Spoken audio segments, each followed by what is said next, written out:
To welcome all of you who have joined in this virtual mini-plenary session. There will now be an opportunity for silent prayer and meditation.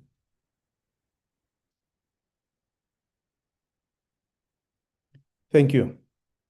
Honourable members, before we proceed, I would like to remind you that the virtual mini-plenary is deemed to be in the precinct of Parliament and constitutes a meeting of the National Assembly for debating purposes only. In addition to the rules of virtual sittings, the rules of the National Assembly, including the rules of a debate, apply. Members will enjoy the same powers and privileges that apply in a sitting of the National Assembly. Members should equally note that anything said in the virtual platform is deemed to have been said to the House and may be ruled upon. All members who have logged in shall be considered to be present and are requested to mute their microphones and only unmute when requested to speak. The microphones are very sensitive and will pick up noise, which may disturb the attention of other members. When recognized to speak, please unmute your microphone, and where connectivity allows, connect your video. Members may make use of the icons on the bar at the bottom of their screens, which has an option that allows a member to put up his or her hand to raise a point of order. The Secretariat will assist in this regard. Lastly, when using the virtual system, members are urged to refrain or desist from unnecessary points of order or interjections that may disturb the session. The first order of the day is the consideration of the report of the Portfolio Committee on Mineral and Petroleum Resources on its oversight visit to the Eastern Cape and KwaZulu-Natal provinces from the 27th to the 31st of January 2026. I now recognize the Honourable Mashlaule, who will introduce the report. Thank you very much, House Chairperson. I rise to present the report of the Portfolio Committee on Mineral and Petroleum Resources on its oversight visit to the Eastern Cape and KwaZulu-Natal undertaken from 27 to 31 January 2026. This visit is part of our duty to ensure government policies are effectively implemented, regulatory bodies are functioning well, and that South Africa's mineral and petroleum resources significantly contribute to economic growth, job creation, and community development. During our visit, we engaged with the department, mining companies, traditional leaders, communities, Transnet, the Richards Bay Coal Terminal, and the Central Energy Fund. We also visited areas impacted by illegal mining and key energy infrastructure. Both these provinces have rich mineral resources that can drive economic growth and create jobs. The Eastern Cape offers opportunities in industrial minerals and exploration projects, while KwaZulu-Natal is expanding its mining activities, particularly in coal, heavy mineral sands, and emerging lithium and iron ore opportunities. Currently, the sector employs around 12,000 workers, with the potential to create thousands more in the future. This growth must be accompanied by genuine transformation, ensuring that historically disadvantaged South Africans, women, youth, and host communities participate meaningfully in ownership management and the broader mineral value chain. However, honorable members, we also identified several urgent challenges that must be addressed to unlock this potential. One major concern is the widespread issue of illegal sand mining. We learned that illegal mining is rampant in both provinces, leading to environmental damage, loss of state revenue, infrastructure harm, and serious safety risks for communities. Our visit to the value of Thousand Hills in KwaZulu-Natal highlighted the severe impact of these activities, including land degradation and hazardous conditions threatening nearby communities. Despite enforcement efforts, illegal operators continue to extract large amounts of sand. The committee believes that combating illegal mining requires more than targeting those physically extracting minerals. Law enforcement must also focus on the criminal networks that organize and profit from these activities. We are also troubled by the capacity issues within the Department of Mineral and Petroleum Resources. Regional offices in these two provinces are understaffed, under-resourced, which hampers licensing, compliance monitoring, enforcement, and the execution of social and labor plans. Vacant critical positions lead to delays and weaken the regulation of the sector. A strong and well-resourced regulator is vital for attracting investment, fighting illegal mining, and ensuring compliance. Social and labor plans remain central instruments of transformation, and their weak enforcement deprives mining communities of the skills, development, local procurement, and infrastructure commitment owed to them. We also examine concerns by licensing and regulatory processes. Stakeholders pointed out delays caused by fragmented legislation, land ownership disputes, consultation issues, and poor interdepartmental coordination. These obstacles create uncertainty for both investors and communities, slowing the growth of the mining sector. Therefore, we recommend improved coordination among departments and a review of legislation to minimize duplication and enhance efficiency. Honorable members, supporting junior miners and promoting transformation remains our priority as a committee. In our discussion with the Richards Bay Coal Terminal and Transnet, we assessed the Quattro allocation scheme designed to aid junior and historical disadvantaged miners in export markets. Although progress has been made, challenges such as limited export allocations and barriers to market access persist. I will let other members... Your time is now expired. Thank you. Thank you very much. I'll let other members expand on this. Thank you. Thank you. The next speaker is the Honorable Silepe. House Chairperson, thank you very much. The MK Party noted the adoption of this oversight report. However, we are compelled to state that the observations contained in the report are far more alarming than the recommendation that flow from them. The report paints a disturbing picture of state that is steadily losing control over the regulation of the mining sector. In both Eastern Cape and KwaZulu-Natal, the committee encountered the widespread illegal sand mining. Rivers are being degraded, infrastructure is being damaged, communities are being exposed to danger, and valuable mineral resources are being extracted with little regarding for the law. In some areas, these activities reported occurred openly and repeatedly, despite the authorities being fully aware of their existence. The question must be therefore asked, if the government knows where these illegal operations are taking place, why do they continue unabated? The report further reveals that the department itself lacks the capacity to perform its core function. Critical vacancies remain unfilled.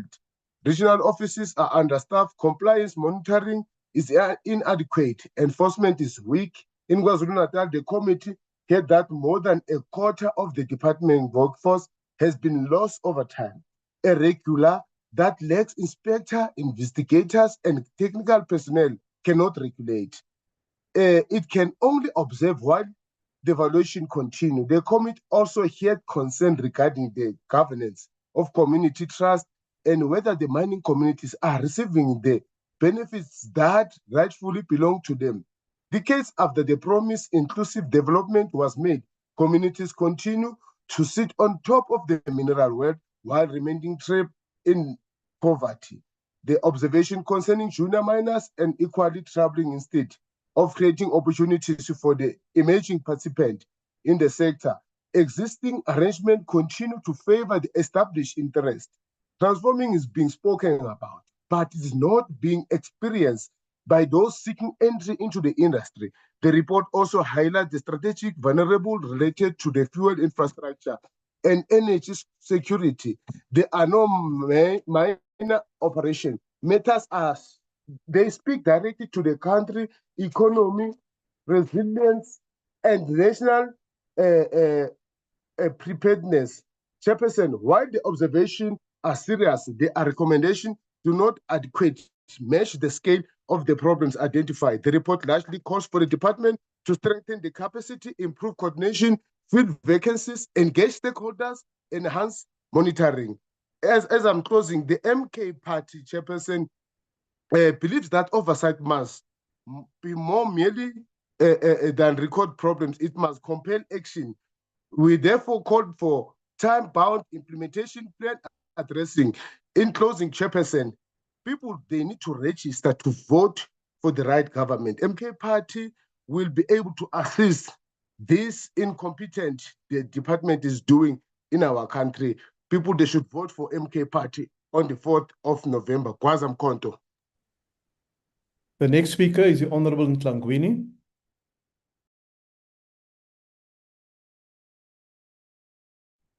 Thank you very much, Chair. On behalf of Honorable Hlangwini, it's Moses Khoza that will be presenting the declaration. Please proceed, Honorable Member. Chairperson, this oversight visit was specifically focused on illegal sand mining both in the Eastern Cape and in KwaZulu-Natal. Both these provinces are not traditionally mining provinces, but there is a growing interest in mining in both these provinces. This visit further highlighted that there are a number of mining exploration potential sites in these provinces of the Eastern Cape, specifically far beyond just sand mining. In the Eastern Cape specifically, Chair, and perhaps due to the lack of mining experience in that province, we found that the mining license operations were quite fragmented and that there were a lot of issues the community that have raised. In relation to the questions of illegal sand mining, we feel that the department is unable to make a distinction between sand mining for immediate construction needs of residents, which involve residents mining sand the same way they have done for generations, and illegal sand mining for the commercial purposes. We are of the firm view as the economic freedom fighters that commercial exploration of our sand resources must be strictly regulated, but we cannot stop residents from using sand for their own immediate needs. Chairperson, the country is now under siege from those fighting African immigrants. In the Eastern Cape, we found that there are a lot of illegal Chinese operations focused on sand mining. We visited one of them, Lloyd Bricks, where there were allegations of illegal sand mining. The mine is owned by the Chinese.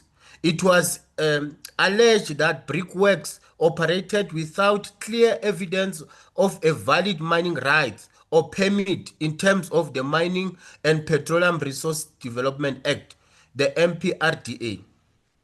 The regulatory enforcement regime is very weak, House Chair, in both these provinces, allowing criminal enterprises to mushroom, which the House must also note.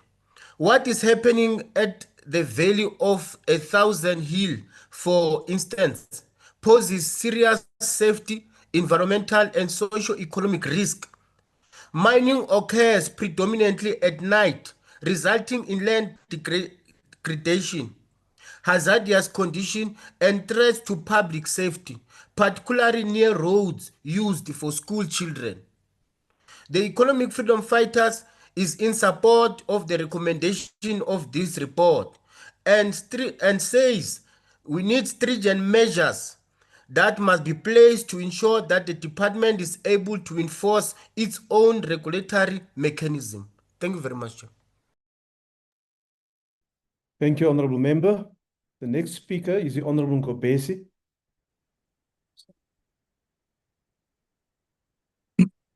Good morning, Chairperson, and good morning to honorable members.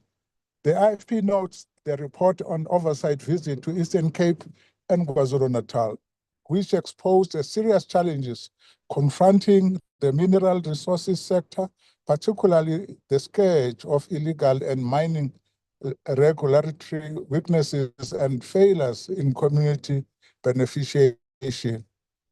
The findings paint a troubling picture of environmental degrading, a loss of state revenue, threats to public safety, and exploitation of vulnerable communities. We are especially concerned by the report of organized illegal mining operations that are continuing to operate within apparent impunity while damaging critical infrastructure and natural ecosystems. We further note the severe capacity constraints within the department which undermine effective licensing, compliance, monitoring, and enforcement. Economic growth and job creation cannot be realized when the state lacks the capacity to uphold the law. The IFP support a stronger action against illegal mining syndicates, greater transparency in community trust, and meaningful beneficiation that ensures mining wealth uplifts the local community rather than connected few. I thank you, Honorable Chair and honorable colleagues. Thank you, Honorable Member. The next speaker is the Honorable Matopa. Good morning, Honorable House Chair. It's Honorable Peters on behalf of Honorable Matopa. You may proceed, Honorable Member. Thank you. The Patriotic Alliance rises in support of the Portfolio Committee on Mineral and Petroleum Resources Oversight Report following its visit to the Eastern Cape and KwaZulu-Natal from 27 to 31 January 2026. The committee's findings are unambiguous. Illegal sand mining has become a serious national threat. It is destroying river systems, damaging critical infrastructure, and enriching criminal networks, while weak enforcement allows these activities to continue unchecked. The lack of coordination, delays in decision-making, and limited monitoring capacity have severely weakened the regulatory environment. At SUPREF, the committee found that the state has inherited significant environmental liabilities without a long-term operational strategy. At Richards Bay Minerals, communities expressed deep concerns about governance, transparency, and whether mining trust benefits are reaching those they are intended to serve. At Transnet's Island View Precinct, delays in infrastructure upgrades continue to threaten energy security and undermine investor confidence. Speaker, the Patriotic Alliance believes that South Africa's mineral wealth must benefit the people who have historically been excluded from it. Communities living where extraction takes place cannot remain spectators while others profit from their resources. Licensing conditions must require measurable, transparent, and enforceable community benefits. If mining applicants cannot demonstrate how communities will genuinely benefit, they should not receive licenses. The era of extraction without accountability must come to an end. We support this report because it exposes the gaps that demand urgent attention, but support for the report must translate into decisive action to strengthen enforcement, protect our environment, and ensure that the wealth beneath our soil finally serves the people above it. I thank you. Thank you, Honorable Member. Before I call the next speaker, may I request political parties who are making changes to their speakers list to communicate that to the NA table? Because the Honorable Matopa, for instance, is on the platform, and when your name appears on the speakers list, you must participate, unless we are informed prior to that you are no longer participating. This will just ensure that we flow with the debate, and we call the members actually who will participate in the debate. If the whips can just pay attention to that, please. The next speaker is the Honorable Beasley. Speaker, Action SA notes a reported 8.2% year-on-year increase in mining output. However, this growth is not a result of effective government support or competent administration. Rather, it has occurred despite persistent regulatory failures, infrastructure constraints, and weak enforcement by the state. Indeed, while government celebrates growth in the formal mining sector, it would be useful to know how much illegal mining activity is growing alongside it. This finding of this oversight report suggests that illegal extraction continues to flourish with little consequences. The committee's observation regarding illegal sand mining in both the Eastern Cape and KwaZulu-Natal are particularly concerning. In the Valley of the Thousand Hills, illegal mining operations reportedly occur under the cover of darkness, causing environmental degradation, damaging infrastructure, and creating serious safety risks for nearby communities, including that of school children. This is a clear indication that regulatory enforcement is failing. Action SA is equally concerned by the ongoing tax disputes between Petro SA and SARS. Potential liabilities running into billions of rands, disputes with SARS, and mounting debt obligations raise serious questions about governance, financial stability, and risk management within the strategic state-owned entity. South Africans cannot be expected to continuously shoulder the consequences of poor decision-making and weak oversight. This report demonstrates that while South African mining sector remains enormously potential, that potential is too often undermined by state incapacity, poor enforcement, and governance failures. Action SA supports the adoption of the report and calls for urgent action to address these shortcomings. I thank you, Chair. Thank you, Honourable Member. The next speaker is the Honourable Thring. Thank you, Honourable House Chairperson. The ACDP believes that this oversight report presents both the opportunities and challenges facing South Africa's mining and energy sectors. While the report highlights significant economic and potential in the Eastern Cape and KwaZulu-Natal through industrial minerals, heavy mineral sands, lithium and iron ore, it also exposes serious governance, regulatory and enforcement failures that undermine stable development. Particularly concerning in the view of the ACDP is the persistence of illegal sand mining. Evidence from the Valley of a Thousand Hills and several Eastern Cape hotspots demonstrates that illegal mining has evolved into a sophisticated criminal enterprise. The resulting environmental degradation is a threat to public safety and a loss of state revenue, and it requires a more coordinated response. Significant capacity constraints exist within the DMPR. Critical vacancies, licensing backlogs, weak compliance monitoring, and inadequate enforcement of social labor plans have created conditions where non-compliance flourishes, while legitimate investors face uncertainty and delays. The findings relating to Petro SA and SAPREF further highlights risks to South Africa's energy security. Although plans to restore refining capacity are encouraging, financial liabilities, regulatory disputes, and operational uncertainties remain unresolved. The ACDP therefore calls for 3 urgent interventions. 1, the establishment of specialized multi-agency units to combat illegal mining syndicates. 2, adequate staffing and resourcing of the DMPR to improve compliance and licensing processes. 3, mandatory independent audits and public reporting of mining trusts to ensure communities benefit from mineral wealth. As kingdom builders, the ACDP asserts that South Africa's mineral resources can drive growth and job creation, but only if governance, accountability, and enforcement become non-negotiable. Thank you, House Chair. Thank you, Honourable Member. According to the speakers list, there is no speakers for the UDM, RISE, BOSA, ATM, Aljama, NCC, PAC, UAT, and GOOD. So the next speaker will be the Honourable Zondi from the DA. The Honourable Zondi. Thank you, Honourable House Chair. The oversight to the Eastern Cape and KwaZulu-Natal was an important fact-finding mission undertaken by the Portfolio Committee. The committee found a lot of challenges, especially around illegal sand mining in the 2 provinces. Illegal sand mining continues to be a challenge both nationally and regionally, especially because most people do not even know it is legal to mine sand without a valid license or permit. The matter is further exacerbated by the confusion of the roles of tribal authority councils and the department when it comes to the licensing process, as in many rural areas, residents believe tribal authority land allocations entitle them to mining the allocated lands. The department should run an awareness campaign on illegal sand mining in the affected areas in the Eastern Cape and KwaZulu-Natal.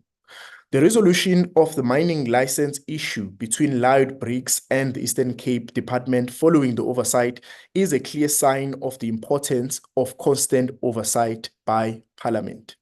The approval and compliance of the Lloyd Briggs SLP represents a positive step in making sure the company complies with the MPRDA.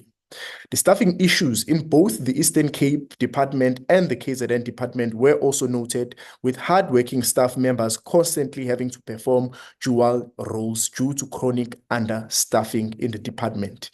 There is a clear need in both provinces to employ more environmental officers and registry clerks to ensure effective functioning of the departments in line with their legislative mandate.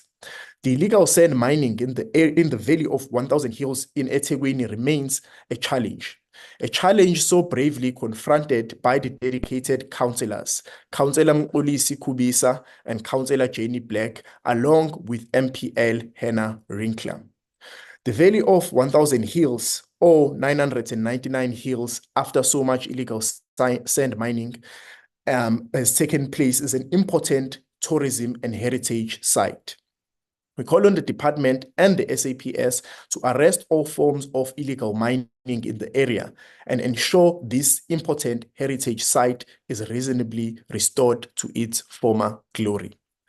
The oversight also took the committee to the Senpec refinery, formerly known as SAPREF. The refinery was procured by the CEF Group for a mere R1 following the refinery being destroyed by flood damage. The refinery, according to the department, will be refurbished and its capacity ramped up to at least 100,000 barrels per day. The outdated process units will be demolished and replaced with modern, environmentally compliant infrastructure aligned with international standards. This is again according to the department and the CEF Group. The question then remains, with what money? The acquisition should not be judged by the symbolic R1 purchase, but should be scrutinized via the lenses of the refinery's decommissioning liability and environmental liabilities. This is quite important as that area is now known as Cancer Valley because of the years of pollution by this refinery. At the time of purchase, the decommissioning liabilities stood at 6 billion rands, with BP and Shell pledging to cover half the amount. The two companies at the time of purchase made no such contribution, leaving the state with a 6 billion rands liability quagmire. The taxpayers are then left with this financial burden brought about by a Section 54 subsection 2 approval by the minister to purchase a failing asset despite numerous warnings to not do so. The question then remains, when the department talks about restoring and expanding the refinery, with what money? The DA will actively monitor the progress around the Senpec refinery and enforce accountability by the minister, the department, and the CEF Group. The overall oversight trip was a success, revealing many challenges in the two provinces. House Chairperson, I thank you. Thank you, Honourable Member. The next speaker is the Honourable Mufokeng. Thank you, Honourable Chairperson. Honourable members, the African National Congress rises to support this report. The oversight undertaken in the Eastern Cape and KwaZulu-Natal address communities whose rivers and coastlines are being stripped by unregulated sand mining. It examines strategic energy assets on which the country's fuel security depends. As a country, honourable members, we have witnessed firsthand the importance of security of supply and coordination in times of global geopolitical uncertainty. The National Development Plan envisages a mining sector that is productive and socially accountable. What this committee found requires us to be honest about the distance still to be traveled. The position that we take as the ANC is clear. Enforcement of the Mineral and Petroleum Resources Development Act must reach beyond the arrest of individual diggers to the prosecution of the syndicates and intermediaries who profit, to arrest the most desperate participant while the organized beneficiary continues to trace is not enforcement. The department cannot enforce what is no longer staffed to monitor. The KwaZulu-Natal Regional Office has lost more than a quarter of its workforce through departmental measures and the National Treasury moratorium on filling posts. In contrast, the Eastern Cape Office carries vacancies across functions central to processing applications and conducting inspections. We acknowledge the fiscal constraint behind the moratorium. Still, a regulator stripped of inspectors cannot give effect to the law, protect the environment, or unlock the employment that the province's lithium, iron ore, and heavy mineral sands prospects promise. The committee is correct to require a province-by-province account of capacity. The licensing regime remains fragmented across the MPRDA, the National Environmental Management Act, and the Interim Protection of Informal Land Rights Act, with poor coordination between the department, cooperative governance, and land reform. The ANC supports aligning this legislation with a permanent intergovernmental coordination mechanisms, but alignment must not become a euphemism for lowering environmental or consultative standards. The acquisition of Sapref Refinery by the Central Energy Fund in May 2024 was a deliberate state act to retain refining capacity that the market had abandoned. The objective is to restore the facility to 100,000 barrels per day with a feasibility study examining a longer-term scale in 400,000 barrels per day using existing single buoy mooring. The ANC supports this trajectory and the call for a phased roadmap with milestones, finding mechanism, and a clear treatment of the inherited environmental liabilities. Since the public cannot bear open-ended exposure without a costed plan, the island view principle shaped a related concern is very certainty to the national fuel supply, make it a single point of failure, and the engagement on the Minister of Transport leases the directive must be resolved with that vulnerability in view. The report we are referring to supports the ANC as it does precisely what the system of oversight is intended to do. It names the failure, ensuring accountability becomes central to governance and is a central point in the construction of a capable, ethical, and developmental state. It ties each to a remedy with a deadline. Actionable deadlines and tasks must accompany every identification. It keeps the affected communities at the center. This house exists to serve the people. The people must be at the center of every decision that is taken and every action point that is considered. As the Freedom Charter records, the people shall share in the country's wealth, and the ANC will hold the executive to each recommendation within the time frame set. The ANC supports this report. Thank you, Honorable Chairperson.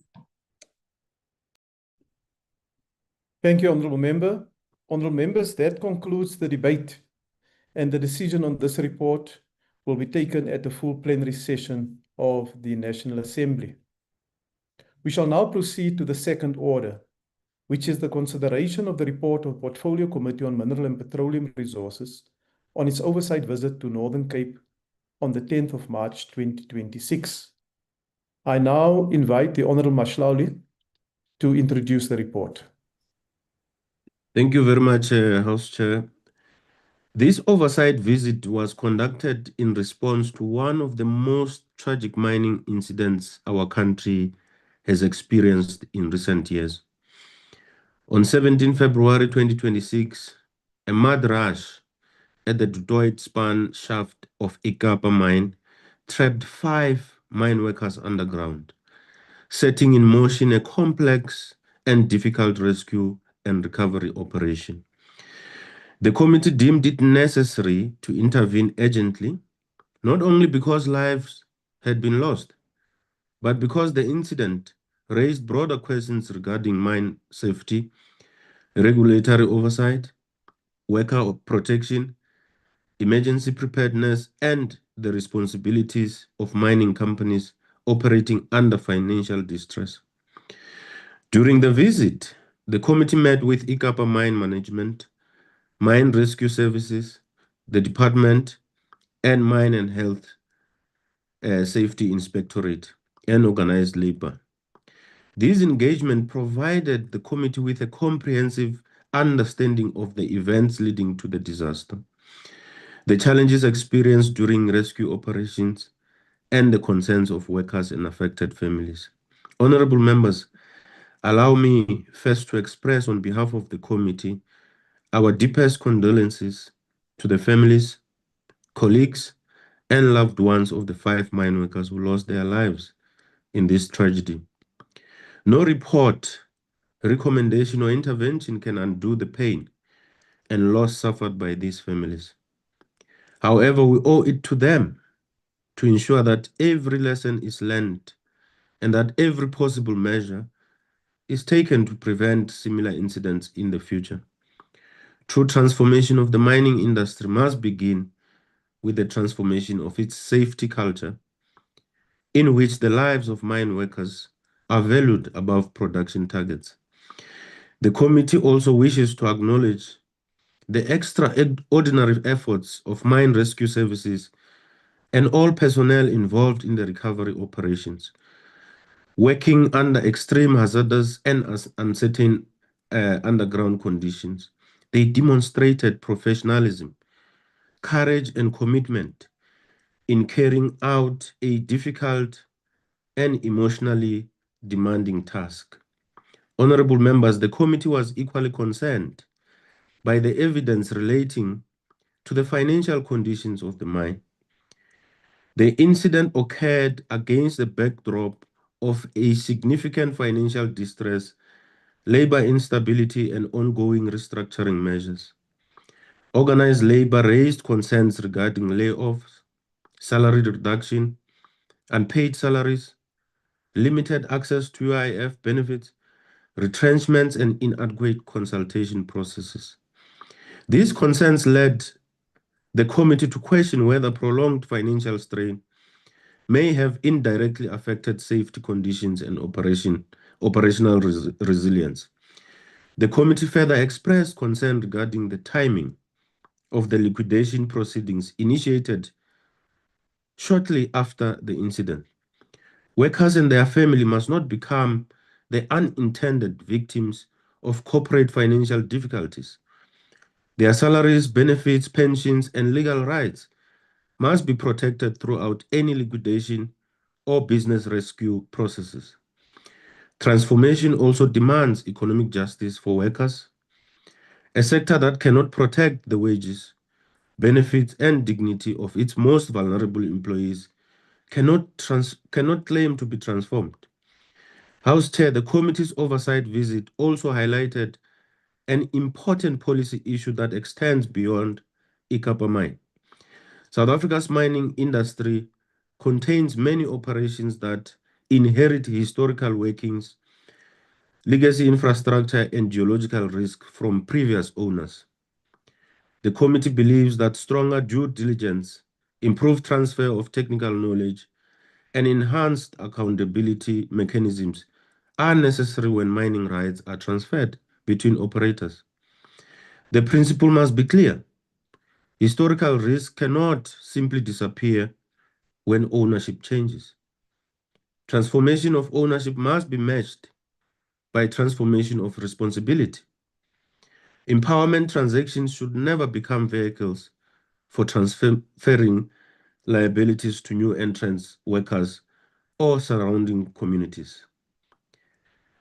The committee firmly believes that the greatest tribute we can pay to the workers who lost their lives is to ensure that this tragedy leads to meaningful change. The mining sector remains a critical pillar of our economy, but economic activity can never come at the expense of a worker safety and human dignity. Honorable House Chair, other members will expand on our visit. Thank you very much. Thank you, Honorable Member. The next speaker is the Honorable Manyi. Thank you, Honorable Chair. The MK Party rises to reflect on the report on the Mineral and Petroleum Resources Committee on its oversight visit in the Northern Cape following the tragic mud rush disaster at Ekapa Mines operation. First and foremost, we extend our sincere condolences to the families, colleagues, and communities of the 5 mine workers who lost their lives. Their deaths are not mere statistics. They are a painful reminder that behind every failure of mine safety, our workers will leave their homes expecting to return alive.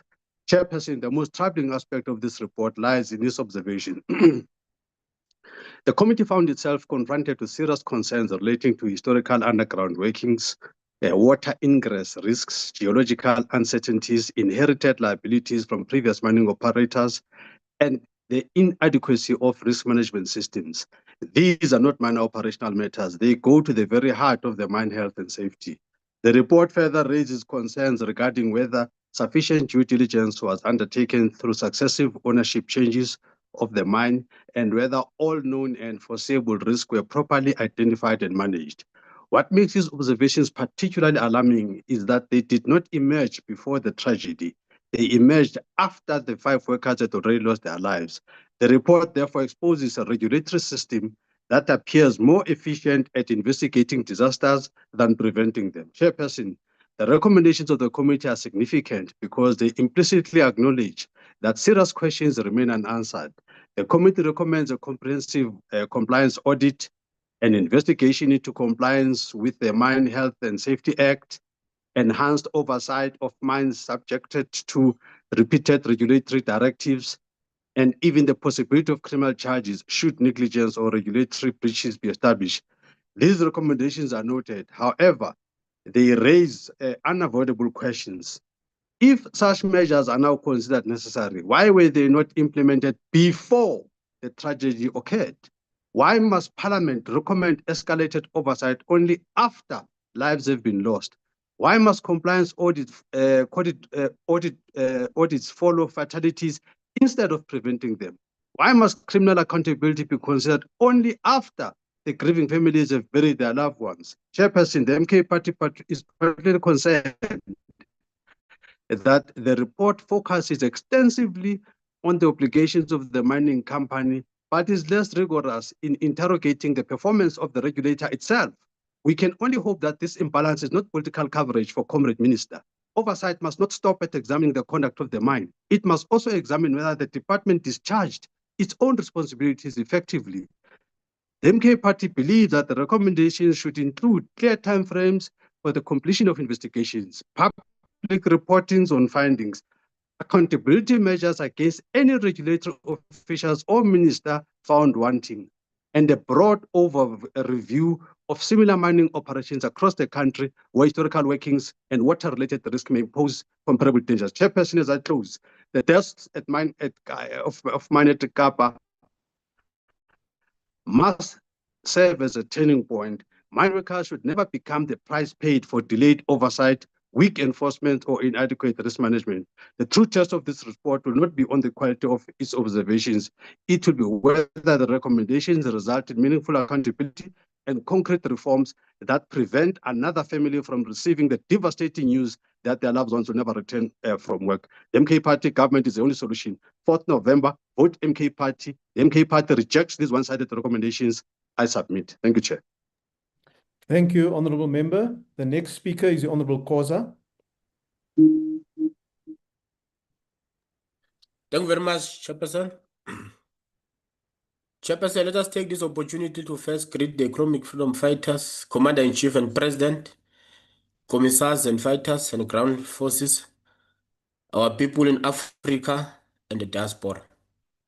Chairperson, the Economic Freedom Fighters form part of this parliamentary delegation to the Northern Cape following the mud rush disaster at the Ekapa mines in February this year, which led to the death of about 5 miners.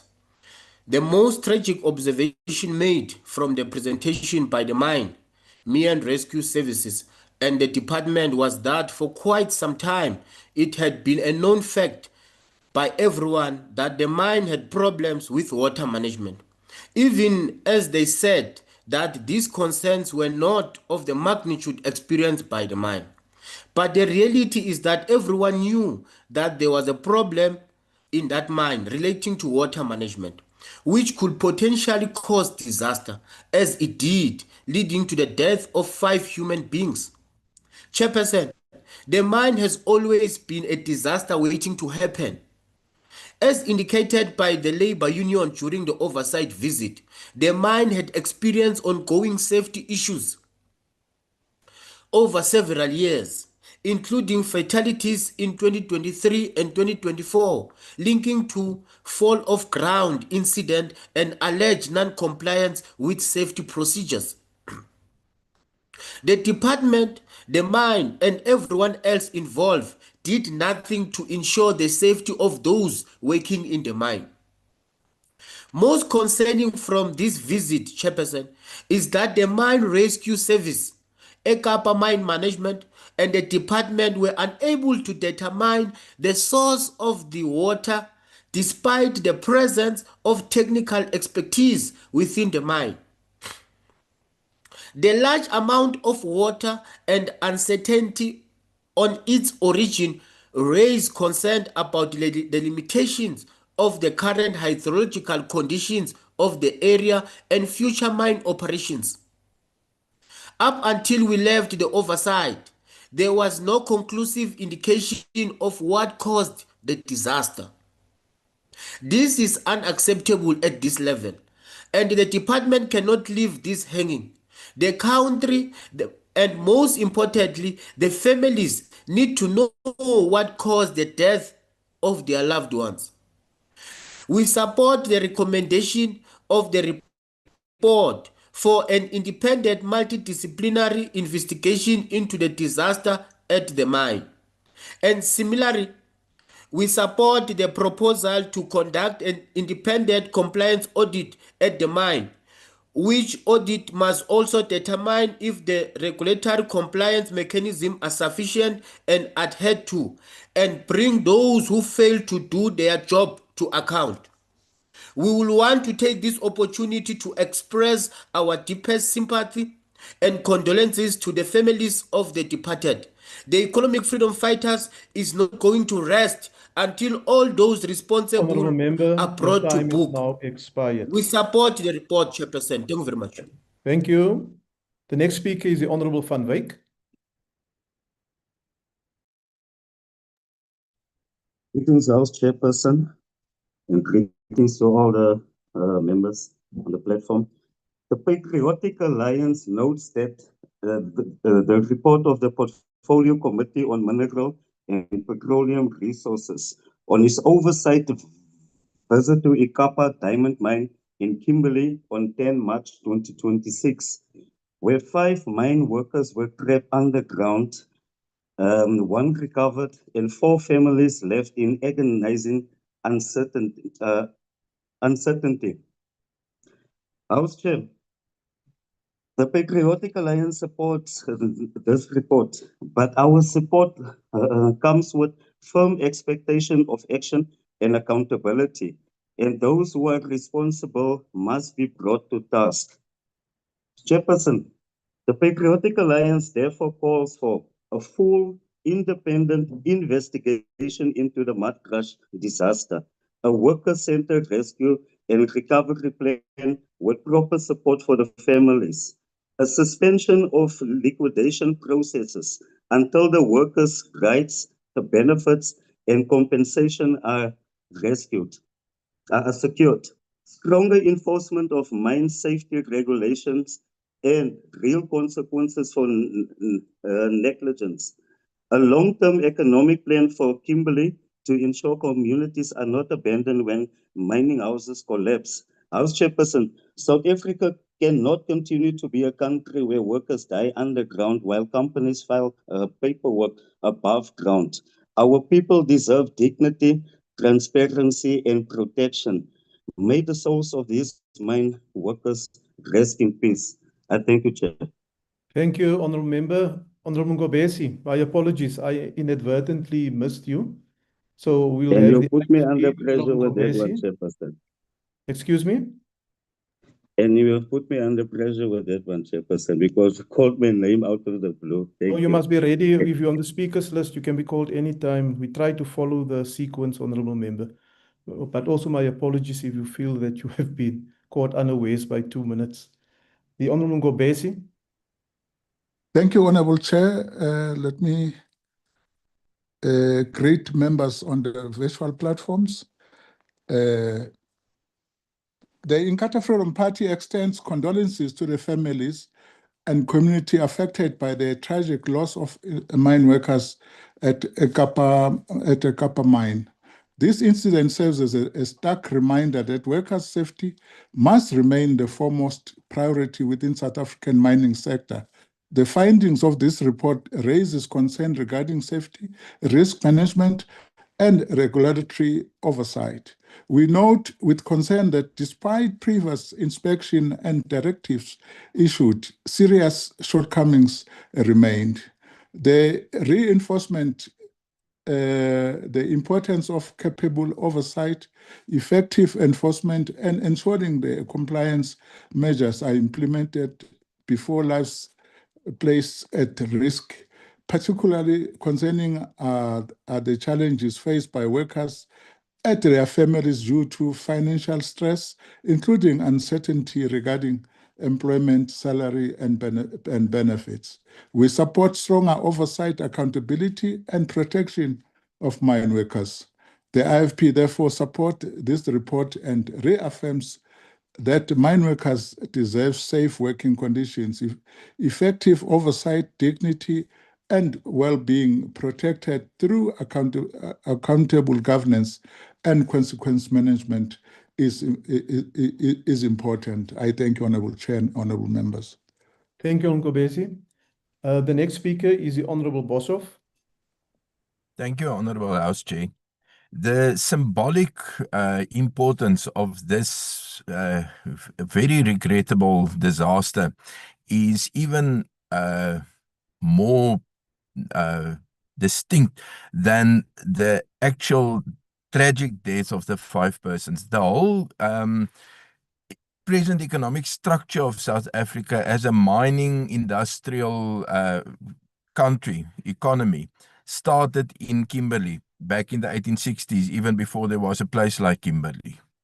And in a certain sense, it is symbolic that Ikapa is under economic pressure due to the fact that diamonds can be manufactured in laboratories much easier than with less danger and with less labor than in deep level mining. There are still many small-scale mines doing surface work, but the deep-level mines is a different story, and it is much more dangerous. And importantly, it requires a lot of expertise on the geology. Now, generally, Kimberley is in a dry area of the country. For 2 or 3 consecutive years, there was above average rain. And although we don't know where the water actually came from, we do, because it rained a lot. What we don't understand is the mechanisms by which the water drained into the mine and caused such a huge disaster. Now, a decision has to be made in this holy city full of holes, just all of it to get diamonds out of the soil. How are we going forward? Is this going to remain a mining town? It can't be if the biggest mine is in liquidation. If mining is going to be continued, then the understanding of the geology of the whole area must increase substantially. This is actually a crossroads, and it might be the end of Kimberley, the way it became world famous and the way we know it. I thank you. Thank you, Honourable Member. The next speaker is the Honourable Beasley.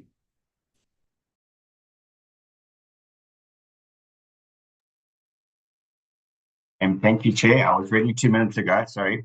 Action SA extends its condolences to the families of the 5 mine workers who lost their lives at Ikapa mine.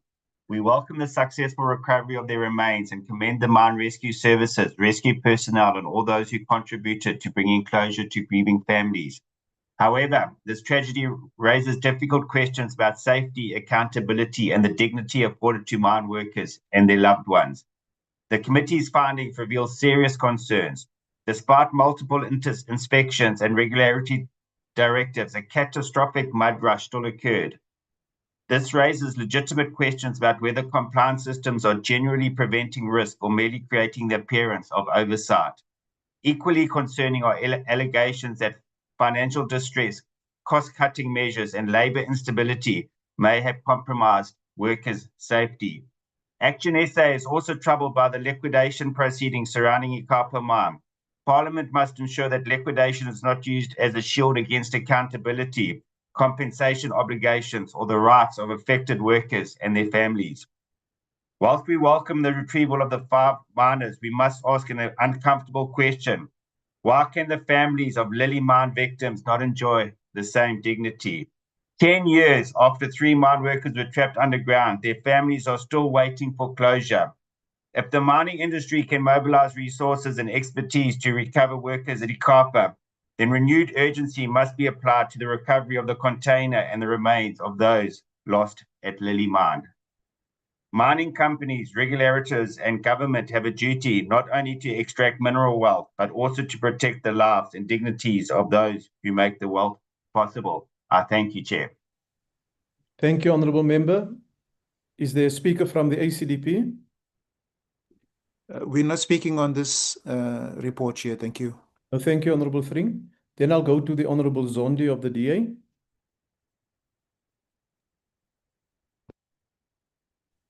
Thank you, Honorable House Chair. Chairperson, allow me to express my deepest condolences to the family of the 5 miners we lost earlier this year at Ikapa Mining. The safety of mine workers should be the most important consideration for any mining operation. The miners who bravely go underground every day remain the cornerstone of our mining sector. They are not shift numbers, nor are they expandable factors of production. They are fathers, mothers, sisters, and brothers committed to providing a better life for themselves and their families. This oversight was urgently undertaken after a tragic mudslide trapped 5 miners underground at Ikapa Mining. The Mining Rescue Services did a stellar job under tough circumstances, and it would be amiss not to recognize their brave efforts in the recovery of the trapped bodies. They worked around the clock in long shifts to ensure we don't see another Lily Mine impasse. The Minerals Council of South Africa also played an important role in supporting Ikapa Mining in its rescue efforts. The collaboration from the mining industry under these trying circumstances demonstrated what can be achieved if all stakeholders work together.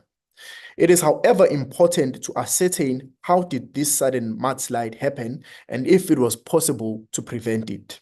It is important for the future of mining in this country and equally important to bring closure to the affected families.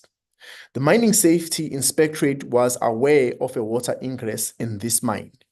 Section 54 and Section 55 notices had previously been issued, including those related to water management and real-time monitoring.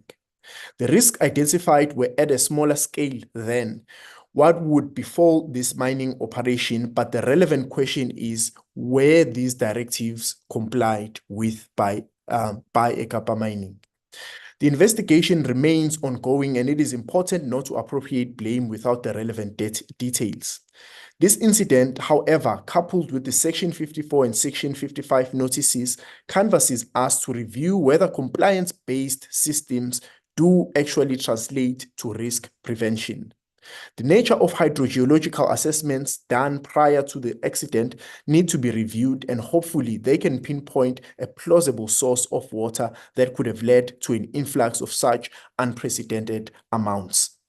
The Mine Safety Inspectorate within the department remains understaffed and does not have enough inspectors to cover all 9 provinces. This issue needs urgent addressing to prevent mining accidents like Ikapa accident. The zero harm goal set by the Department of Minerals and Petroleum Resources will remain an unfulfilled ideal so long as there are insufficient inspectors across the country. The investigation for the source of the water that caused the mudslide needs to be expedited to ensure the same incident does not occur in the future.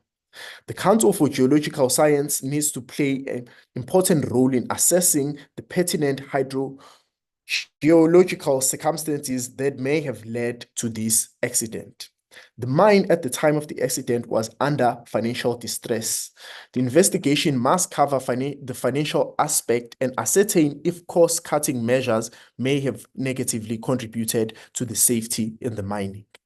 Mining in South Africa, contrary to popular belief, is not a sunset industry. The country has vast common critical minerals catalog with the global mining sector. There is so much value to be extracted from these critical minerals, but this has to be done in a safe manner. The path to change and reform is paved by the sacrifices of many, and today we recognize the contribution of the Ekapa 5. May their souls rest in eternal peace. Thank you. Thank you, Honourable Member. The next speaker is the Honourable Sene. House Chairperson, honorable members, the African National Congress rises to support this report, and it does so with a heavy heart. 5 mine workers descended the Deutschspan shaft of Ekapa Diamond Mine in Kimberley on 17 February 2026 and did not return to their families. A mud rush, a sudden influx of water, mud and debris flooded the underground workings and sealed their escape. We now know that all 5 have been recovered and that all 5 are deceased. On behalf of the ANC, we extend our condolences to their families, to their colleagues, and to the Kimberley community. The deaths are the reason this oversight was undertaken and the measure against which every recommendation must be judged. The ANC commends mine rescue services which cleared mud and rockfalls under unstable conditions, working extended shifts to bring the deceased to the surface with dignity. We commend the industry-wide support, including the Minerals Council's commitment to sustain the operation until all who were trapped were recovered. The committee was nonetheless right to record that this commitment was neither formalized nor budgeted. A pledge for this gravity cannot rest on goodwill alone, and the ANC supports the recommendation that the minister ensure it is reduced to a funded and enforceable undertaking. The most troubling finding is that the mine rescue services and the department could not identify the source of the water despite the technical expertise on site. A catastrophe of this scale still occurred.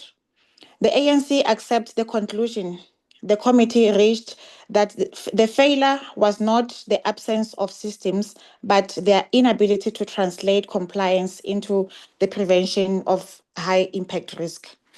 A directive that is issued but never verified as implemented is a record, not a safeguard. We support the call for an independent, multidisciplinary investigation with the Council of Geoscience, and we are adamant that where fault is established, consequence management must follow, including the opening of a criminal case against the mine and its responsible officials. This obliges us to direct hard questions at both the inspectorate and the mine. 8 inspections and repeated directives ought to have prompted the state to escalate its response well before February. The ANC supports the recommended compliance audit of the Section 54 and 55 directives and a mandatory escalated oversight protocol under which a mine with repeated or unresolved directives faces intensified monitoring until compliance is verified, nor merely undertaken. Organized labor placed a disturbing pattern before the committee. Ekapa had been in financial distress since at least September 2025, with layoffs, salary reductions, and the restructuring known as Project 20, said to have lengthened working hours and deepened fatigue. NUMSA, amongst others, asked a question whether cost-cutting eroded the conditions that keep miners alive. The ANC will not preempt the investigation, but it accepts the committee's position that financially distressed mines carry a heightened safety risk, and it supports the development of a framework for the enhanced oversight of mines in that condition. The timing of the liquidation compounds the injury. Ekapa Resources and Ekapa Minerals applied for provisional liquidation on 26 February 2026, 9 days after the disaster. And the application was granted on the 3rd of March with a return date of 17 April. Workers who labored in February were reportedly left unpaid, while others were placed on unpaid layoff in 2025 without the documentation needed to claim from the UIF. We support the recommendations that unpaid salaries be settled, that access to the pension funds and benefits be enabled and protected. This report honors those who have lost their lives by ensuring that their deaths are neither forgotten nor treated as routine. It identifies systematic failures, sets out the corrective measures required, and directs specific actions to the minister within defined timeframes. In doing so, it affirms Parliament's commitment to accountability, oversight, and the prevention of future loss of life. The ANC supports this report. House Chairperson, I thank you. Thank you, Honourable Member. That concludes the debate, and the decision on this report will be taken at the full plenary session of the National Assembly. We shall now proceed to the last order, which is the consideration of the report of the Portfolio Committee on Science, Technology and Innovation on oversight visit to the research and technology infrastructure in the Western Cape. I now invite the Honourable Mchunu to introduce the report. Thank you, Honourable Chairperson. Greetings to yourself and the honourable members. The Portfolio Committee on Science, Technology and Innovation undertook a critical oversight visit to key research and technology infrastructure in Honourable Mchunu, my apologies. Yes. Can you switch off your video feed because the feed is not good, please? Thank you. Okay. You may proceed. Thank you. Thank you. Thank you very much, Chair. This visit was a pivotal action in fulfilling the committee's constitutional mandate to exercise oversight over the implementation of government policies, programs, and investments in the science and technology sector as provided in the Constitution of the Republic of South Africa and the rules of the National Assembly. The strategic focus of the visit was on national research and technology infrastructure facilities that form the backbone of South Africa's space science and accelerator-based science capabilities.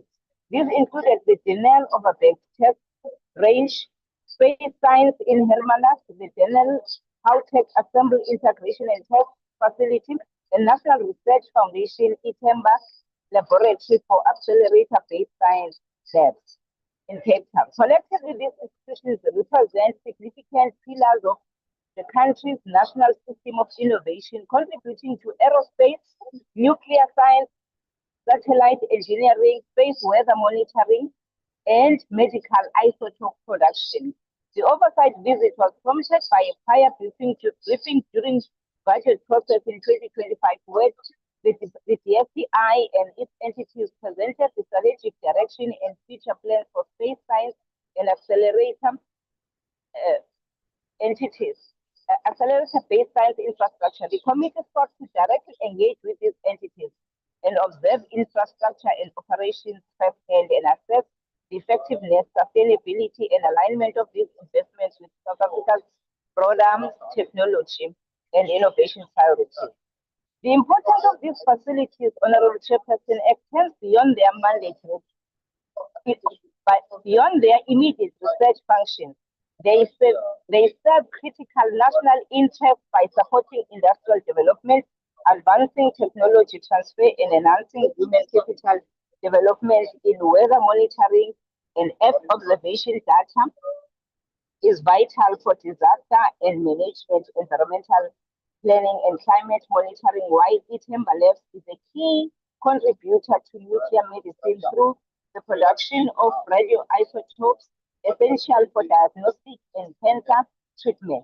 Despite recent investments, the committee noted that significant challenges remain, including infrastructure deficits, requiring agent upgrades, governance complexities due to overlapping mandates between civilian and defense entities, funding constraints, and the pressing need to enhance human capital development and transformation within the sector.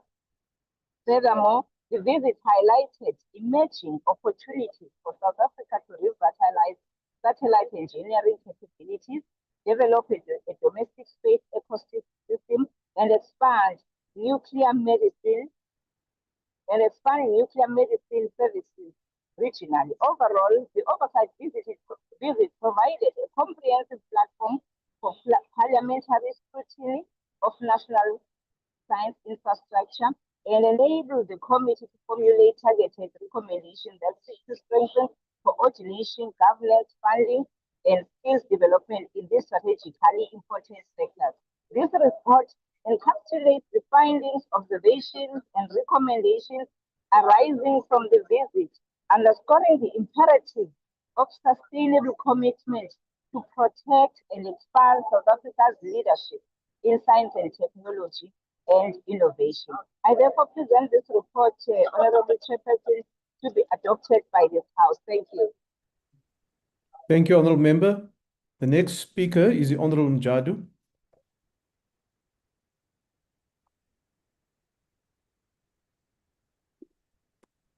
Is the Honorable Member online? Yes. Please proceed. Honorable House Chair, honorable members, South Africa, honorable Chair, honorable members, South Africa possesses the world-class scientists, engineers and researchers. Yet these professionals are expected to deliver miracles while operating inside institutions crippled by governance failures, funding uncertainty, and policy confusion. GNU speak endless about innovation and fourth industrial revolution, while presiding over the gradual decay of strategic national infrastructure. As things stand, public funds are being invested into facilities whose ownership, governance arrangement, financial obligation, and future operation responsibility remain unresolved. SANSA is spending taxpayers' money on infrastructure it does not own, while Denel remains financial distress and burdened by uncertainty. The report indicated that approximately 300 million was spent on the EOSat-1 program without satellite being delivered. Up to this day, there has been no consequence management of those responsible. Additionally, SANSA owed money by Denel, while SANSA rent facilities from Denel and funds upgrade to those same facilities. If this is not a proof enough that GNU is the blind leading the blind, then I don't know what it is. At Denel Ovenberg test range, the committee found outdated infrastructure and technology that can no longer be competed internationally. The estimated cost to restore meaningful launch capability stand at approximately 1.2 billion. At Itemba Lab, infrastructure older than 35 years require urgent modernization. Furthermore, millions of rents are needed to prevent the deterioration of facilities that are critical to cancer treatment, nuclear medicine, and advanced scientific research. These are the result of years of neglect, poor planning, and under reinvestment. As Umkhonto weSizwe Party, we are worried that South Africa continues to spend below international benchmark on research and development, while also claiming that science innovation and industrialization are the national priorities. MK Party calls for a full parliamentary inquiry to the governance arrangement between SANSA, Denel, and HOTEC. Additionally, we call for an audit of expenditure associated with EOSat-1, an urgent national strategy to restore South African technology sovereignty. As MK Party, we declare that we reject this report, South Africa cannot claim to be development states while allowing strategic scientific infrastructure to drift into uncertainty. I thank you, Honorable Chair. Thank you, Honorable Member. The next speaker is the Honorable Tembekwayo. Thank you, Chairperson. Most South African institutions lack the infrastructural capacity to conduct its business, and this is a concern considering that our government always advocates for industrialization, technological independence, and economical transformation. This is the case even for the Department of Science, Technology, and Innovation, where there is inadequate infrastructure, calling for more government intervention. The government should be investing directly rather than relying on private capital and foreign dependency. The Portfolio Committee on Science, Technology, and Innovation conducted an oversight visit to assess the condition, performance, and sustainability of national research infrastructure supported by the Department of Science, Technology, and Innovation and its entities. The visit included the Nel Overberg Test Range, Sansa Space Science, the Nel Howtech Assembly Integration and Test Facility, and Itemba Labs. All these institutions in the report faces various challenges that includes governance and infrastructural issues and uncertainties around agreements and debt. Sansa Space Science plays a critical role in space weather monitoring and forecasting, but faces funding constraints and infrastructure needs. Itemba Labs is a key facility for accelerator-based science and nuclear medicine, but faces funding challenges and governance concern. The EFF calls for a full parliamentary investigation into the EOSAT-1 project, and this is due to the report of the committee disclosing that SANSA paid approximately 300 million for a satellite that was never delivered.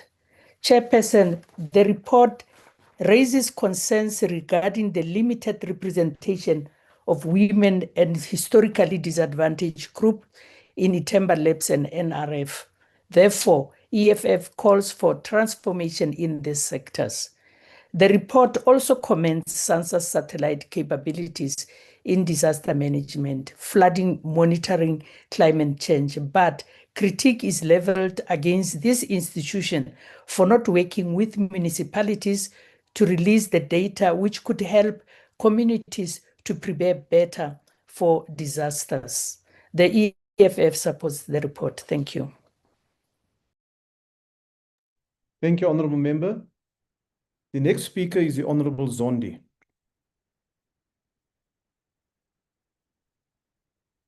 Is the Honourable Member on the platform?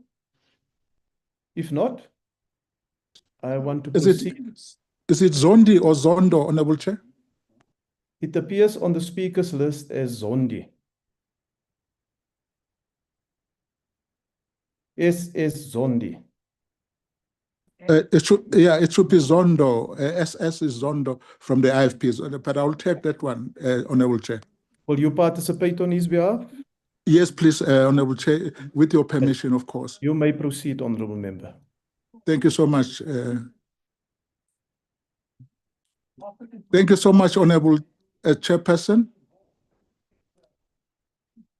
The IFP notes the committee's report on science, technology, and innovation, and would like to reaffirm its support for technological advancement, as it is closely linked to the sustainable development, a key priority of our party. We appreciate the efforts and dedication of those committed to advancing science and technology and innovation, and acknowledge the progress that has been made thus far. However, we would like to highlight some of the concerns raised in the report, including the need to increase investment and strengthen public-private partnership. This is to ensure our long-term competitiveness and technology development. We also remain concerned about the persistent challenges relating to representation among historically disadvantaged groups. This reinforces the IFP's consistent call for greater investment in the education sector, particularly the STEM field, to address the critical skill shortages. The IFP supports the report and calls for its recommendation to be implemented. Honorable Chair, I thank you. Thank you, Honorable Member. The next speaker is the Honorable Hendricks. Thanks, Honorable Chair, Honorable Members. The Patriotic Alliance notes the report of the Portfolio Committee on Science, Technology and Innovation on its oversight visit to facilities like SANSA, Itemba Labs, the Nel Houtweg and the Overberg test range exposed a frustrating truth. South Africa has world-class infrastructure without a world-class plan. Let us demystify this for the public. Nuclear medicine is not about weapons, it's about using safe, advanced technology to diagnose and treat cancer. Itemba Labs is one of the few places in Africa producing these life-saving medical isotopes. It is a national asset, yet is underfunded, under pressure, and starved of long-term investment. Because of this neglect, our state facilities are increasingly forced to survive on foreign contracts. During a visit to the Overberg testing range, we asked a simple question: for whom are these drones being tested? This raised serious questions about national benefit. Are we using public infrastructure to uplift our own people, or have we just become a service provider for foreign government? Meanwhile, the historical marginalized and so-called colored communities of the Western and Northern Cape remain completely excluded from this innovation, Chair. There is no targeted recruitment, no local skills development and no doors opening for our youth.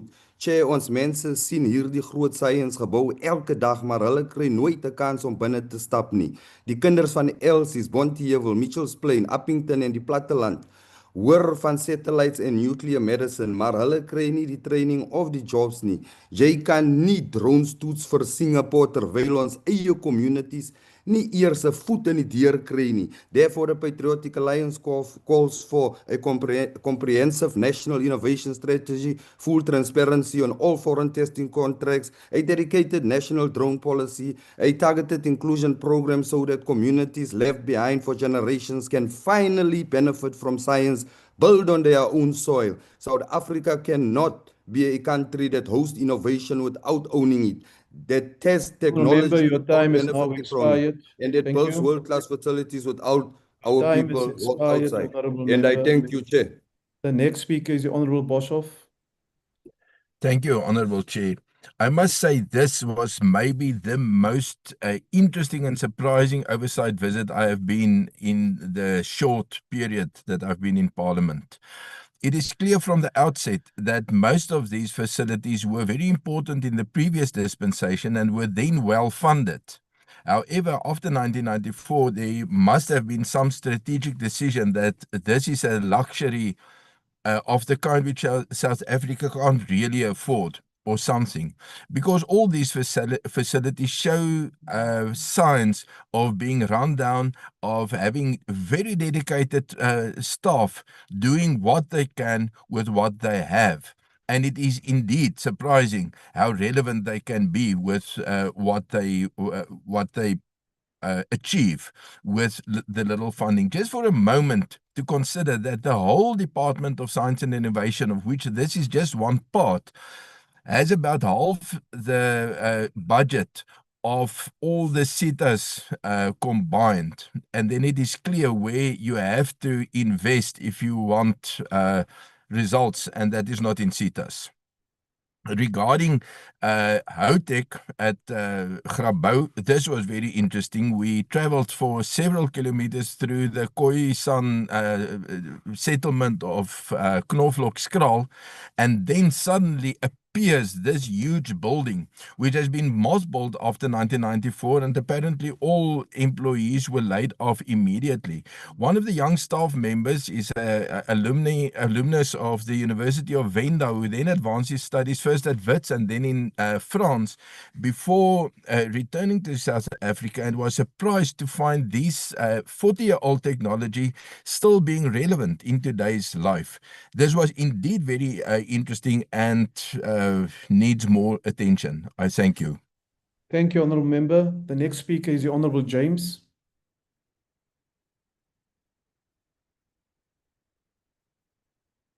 Is the Honourable James from Action SA on the platform? If not, I'll proceed to the next speaker, who is the Honourable Mazoni. Thank you, House Chair. House Chair, the recent oversight visit to the facilities in the Western Cape for the Department of Science, Technology and Innovation, I'm afraid left me with far more questions than answers. It's become increasingly apparent from this visit especially that there needs to be a clear delineation between the responsibilities, objectives and activities of the DSTI, and in this case of Denel. The relationship also appears blurred in that a lack of clarity raises legitimate concerns about governance, accountability, and the potential misuse of scarce public resources. Nowhere was this more evident than our visit to Gauteng. Chair, when we walked through Gauteng, it felt much less like entering a cutting-edge facility and more like stepping into a Cold War relic from the 1980s. It was as though people had been hurriedly evacuated decades ago, leaving even unfinished cups of coffee on desks. Equipment was just abandoned in the place that it was left. Dust was gathering around remnants of what was clearly a once very ambitious program. The reality is that Gauteng presents the state with a difficult question. What is the relevance and significance that it can now offer the Department of Science, Technology and Innovation when it is very clear that it is going to be used to prop up a failing state entity like Denel? And it is so clear that Denel is using Gauteng and an entity of the Department of Science, Technology and Innovation to keep its doors open on this particular issue. And quite frankly, a very serious investigation needs to be undertaken by our committee and our department as to why this is being allowed. In contrast, we went to the missile testing range and we saw infrastructure and strategic assets that exist within South Africa and the scientific and technology ecosystem of South Africa that would be the envy of the world. The value of these facilities creates an obvious risk that DSTI structures are going to be increasingly drawn into supporting objectives and property that belongs to Denel. Without firm boundaries, Chairperson, I'm incredibly concerned that our department will just be abused by failing state-owned entities. Science and innovation are too important to South Africa's future to be treated as an extension of any state-owned enterprise, and Parliament must insist on clarity, accountability, and purpose. Until we receive these answers, and Chairperson, I may add, I have submitted written questions, and they get ignored and very insubstantial answers are given. Until we receive these answers, many of us will remain unconvinced that the current arrangements either serve the taxpayer or, quite frankly, the national interest. I thank you. Thank you, Honourable Member. The next speaker is the Honourable Nkosi.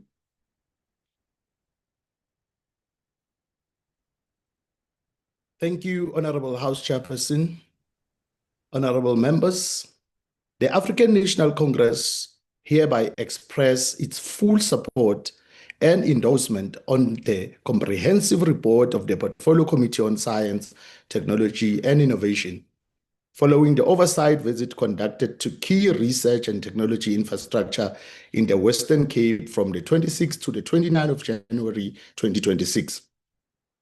The ANC acknowledges the critical role that science, technology and innovation play in advancing South Africa's socio-economic development, technologically, sovereignty, and positioning as a leading knowledge economy on the African continent.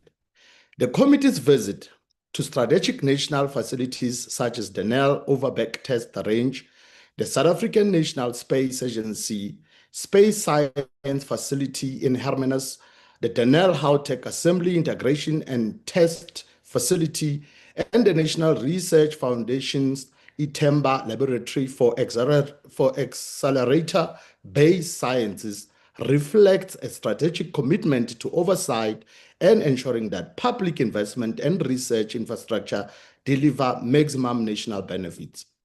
Honorable House Chairperson, the ANC supports the committee's recognition of this institution as a fundamental to South Africa's ambitions to cultivate a robust space science ecosystem, advance aerospace engineering capabilities, and lead in a nuclear medicine and isotope production critical for healthcare delivery. We acknowledge the interconnected roles these facilities play in enabling research, industrial development, technology transfer, and human capital development that underpin our country's aspiration towards inclusive and sustainable growth. In light of the observations regarding the financial instability of the Denel state-owned company and the associated risk to sustainability at the Denel Overbeck test range, the ANC concurs with the committee's call for urgent comprehensive financial and governance review and transparent disclosure report on partnership agreements to safeguard these critical capabilities. The need to modernize outdated infrastructure and develop a time-bound infrastructure upgrade plan comprising all relevant stakeholders is imperative to keep pace with global standards and maintain South Africa's competitiveness in this strategic sector.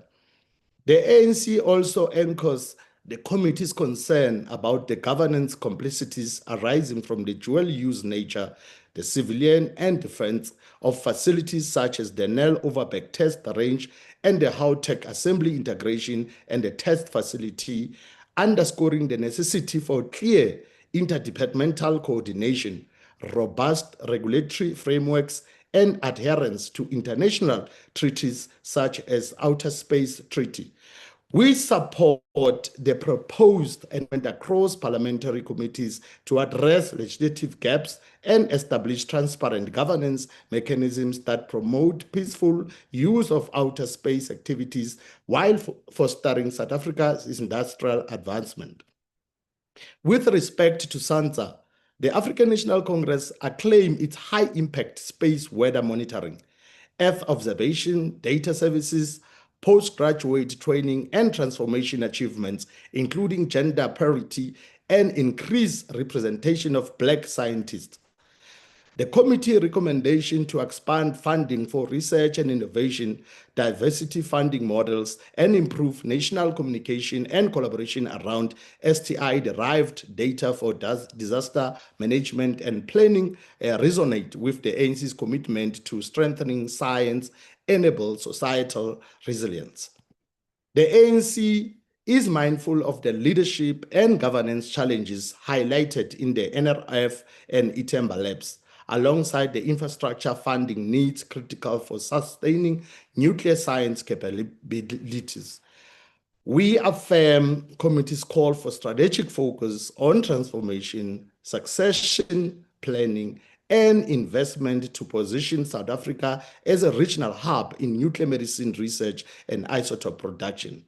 Finally, the ANC endorses the committee's overarching conclusion that South Africa possesses strong foundation of science and innovation assets that require integrated strategic governance, adequate resourcing, and modernizing regulatory environments to remain globally competitive and technologically sovereign. The consolidation of these pillars is vital for expanding economic opportunities, technological independence, and national resilience. Honorable House Chair, I would like to also address the MKP to note that innovation isn't driven by political rhetoric. It's driven by multi-decade continuity, and the difference is that the GNU is focused on building structural solutions while others are merely spectators. We affirm our dedication to positioning South Africa at the forefront of the African science and technology innovation through sustained investment, good governance, and inclusive transformation. The ANC supports this report. I thank you. Thank you, Honourable Member. Honourable Members, that concludes the debate and the business of this virtual mini-plenary session. The decision on this report will be taken at the full plenary session of the National Assembly. The mini plenary will now rise.